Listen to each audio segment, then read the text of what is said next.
నమస్కారం అండి. Welcome back to our channel. Ram Charan గారి అభిమానులు మోస్ట్ అవైటెడ్ గా వెయిట్ చేసే మూమెంట్ ఏదైనా ఉంది అంటే అది రామ్ చరణ్ గారు సుకుమార్ గారి కాంబినేషన్ లో రాబోతున్నటువంటి RC-17 అప్డేట్.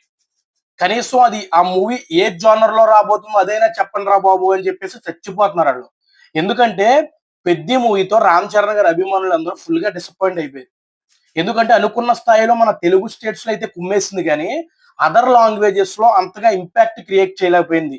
దానివల్ల రామ్ చరణ్ గారి అభిమానులు అందరూ కూడా చాలా డిసప్పాయింట్ గా ఉన్నారు. కానీ నేను కాదు. ఎందుకంటే 450 కోట్లు పైబడే గ్రాస్ కలెక్ట్ చేసింది.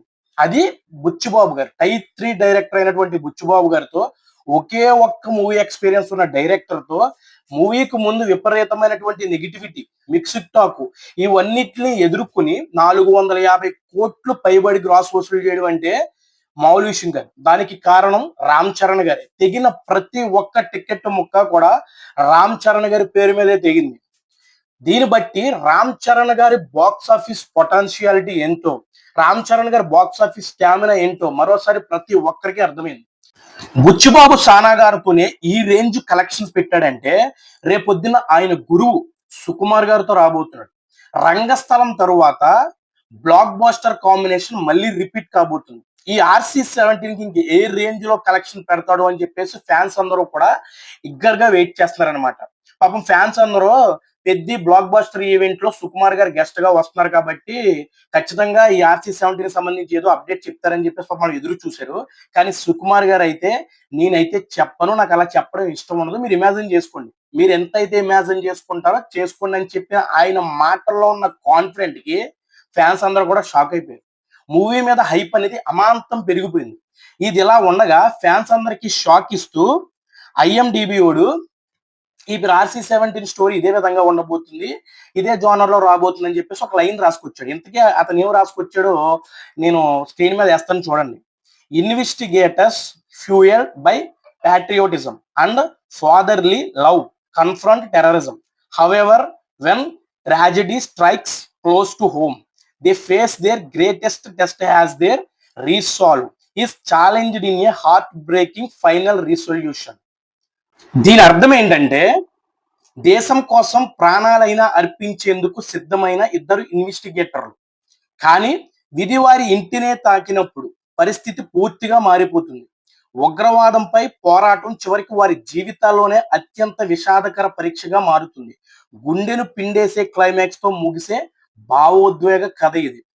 ఇది చూస్తే దీని సారాంశం చూస్తే దేశభక్తి plus emotional plus family sentiment plus terrorism ప్రధాన అంశాలుగా కనిపిస్తాయి. ఈ IMDb వాడు రాసింది ఏదైతే ఉందో అది పూర్తిగా కల్పితం, అదైతే నిజం కాదు. సుకుమార్ గారు ఏ విధంగా మీరు ఊహించుకోండి అని చెప్పాడో అదే విధంగా అతను ఊహించి రాశాడు. అసలు RC-17 స్టోరీ ఎలా ఉండబోతుంది, అసలు ఏ జోనర్ లో రాబోతుంది అనేది ఒక సుకుమార్ గారికి తప్ప ఎవరికి తెలిసే ఛాన్సే లేదు. ఎందుకంటే ఆ స్టోరీ ఇంకా రెడీ అవ్వలేదు. ప్రస్తుతానికి సుకుమార్ గారు ఫ్యామిలీతో ట్రిప్ ఎంజాయ్ చేస్తున్నాడు. ఆ ట్రిప్ ఎంజాయ్ చేస్తూనే RC-17 స్టోరీని డెవలప్ చేస్తున్నాడు. ఈ మంత్ ఎండింగ్ కి రామ్ చరణ్ గారికి ఫుల్ నేరేషన్ అయితే చెప్తాడు. ఆ దసరా తర్వాత అయితే ఈ మూవీ సెట్స్ పైకి అయితే వెళ్ళబోతుంది. నేను ఒకటే చెప్తానండి RC-17 గురించి, సుకుమార్ గారు ఏదో గట్టిగానే ప్లాన్ చేస్తున్నారు. రామ్ చరణ్ గారి క్యారెక్టరైజేషన్ ని భారీగా ఎలివేట్ చేయబోతున్నాడు. ఎందుకంటే RRR టైంలో రాజమౌళి గారు చెప్పారు ఈ RC-17 ఓపెనింగ్ సీక్వెన్సెస్ అదిరిపోతుంది, హార్ట్ హిట్టింగ్ గా ఉంటది అని చెప్పేసి చెప్పాడు. మామూలుగా రాజమౌళి గారు హీరో ఇంట్రడక్షన్స్ కి మాస్ ఎలివేషన్స్ ఇస్తాడు. అలాంటి రాజమౌళి గారే RC-17 ఓపెనింగ్ సీక్వెన్స్ గురించి చెప్పాడంటే ఇక చూసుకోండి.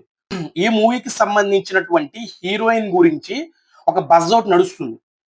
ఈ RC-17 లో కియారా అద్వానీని హీరోయిన్ గా సెలెక్ట్ చేశారు అని చెప్పేసి బజ్ నడుస్తుంది. మరి అది ఎంతవరకు నిజమో తెలియదు కానీ ఇది జస్ట్ బజ్ మాత్రమే. నాకైతే పర్సనల్ గా కియారా అద్వానీ వద్దు అని అనుకుంటున్నాను. కియారా అద్వానీ కంటే అలియా భట్ అయితే చాలా బాగుంటది. ఈ అలియా భట్ అదే విధంగా రామ్ చరణ్ గారి కాంబినేషన్ ఏదైతే ఉందో చాలా బ్యూటిఫుల్ గా ఉంటది. కాబట్టి నేనైతే అలియా భట్ గారు అయితే బాగుంటారని నేను అయితే అనుకుంటున్నాను. మరి మీరు ఎవరైతే బాగుంటుంది అనుకుంటారో కామెంట్ చేయండి. ఇది మరి వీడియో నచ్చితే లైక్ చేయండి. మన ఛానల్కి ఎవరైనా కొత్తగా వస్తే సబ్స్క్రైబ్ చేసుకోండి. Thank you so much. జై హింద్.